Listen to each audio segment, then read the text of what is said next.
Karibu tena mtazamaji wa The World News katika kipindi hiki cha ulimwengu wa siasa. Mimi ni Adam Hussein na miongoni mwa ripoti tulizokuwa nazo ni ripoti iliyotolewa na Rais wa Urusi Vladimir Putin juu ya uchumi wa taifa hilo ambalo limekumbwa na changamoto ya operation maalum ya kijeshi huko nchini Ukraine, lakini pia vikwazo kutoka katika mataifa ya magharibi, akisema uchumi wa Urusi unaendelea kustahimili shinikizo la vikwazo hivyo na kwamba uchumi upo imara.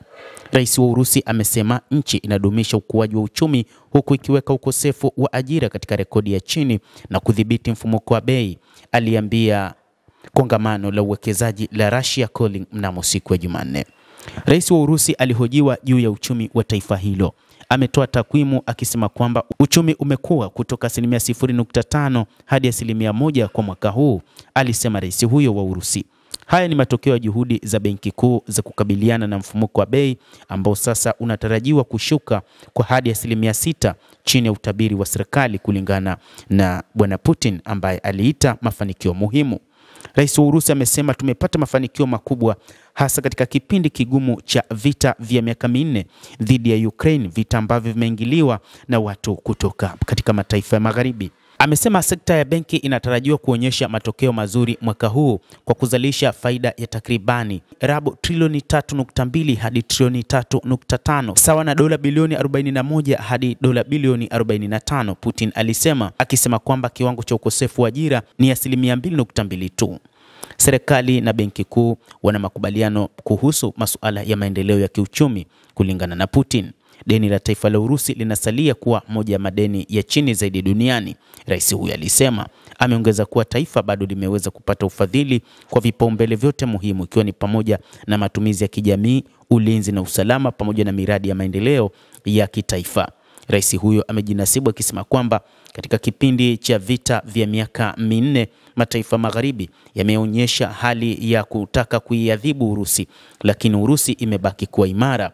Urusi bila shaka inahisi shinikizo kutoka nje. Hata hivyo, taifa letu na uchumi wetu kwa mafanikio tumeweza kukabiliana na changamoto hizo, Rais Putin alisema, akizishutumu nchi za magharibi kwa kutumia mazoea ya kupinga ushindani ili kuhifadhi ukiritimba wao katika masoko ya kimataifa.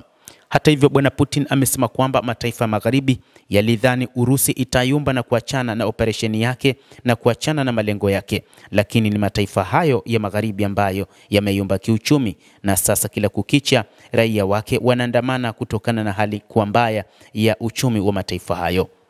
Nchi za magharibi zimeweka vikwazo vingi ambavyo havijawahi kushuhudiwa vinavyolenga kudumaza uchumi wa Urusi tangu kuzuka kwa mzozo wa Ukraine mwezi Februari mwaka 2022. Urusi imeshikilia kuwa hatua hizo zimeshindwa kuyumbisha uchumi wake na kutenga na mfumo wa fedha wa kimataifa. Mnamo jana Jumanne, Putin alisema kuwa mataifa mengi duniani ikiwa ni pamoja na India na Uchina yaliweka mtazamo wa busara na wa kisayansi kuelekea ushirikiano na Urusi na kusababisha ukuaji mkubwa wa kibiashara baina ya nchi katika miaka ya hivi karibuni. Amesema kwamba bado kumekuwa na washirika wengi wanaotaka kushirikiana na Urusi katika masuala ya kiuchumi. Hata sasa wametengeneza mfumo wa kuweza kutengeneza uchumi wa taifa hilo kuwa imara siku zote.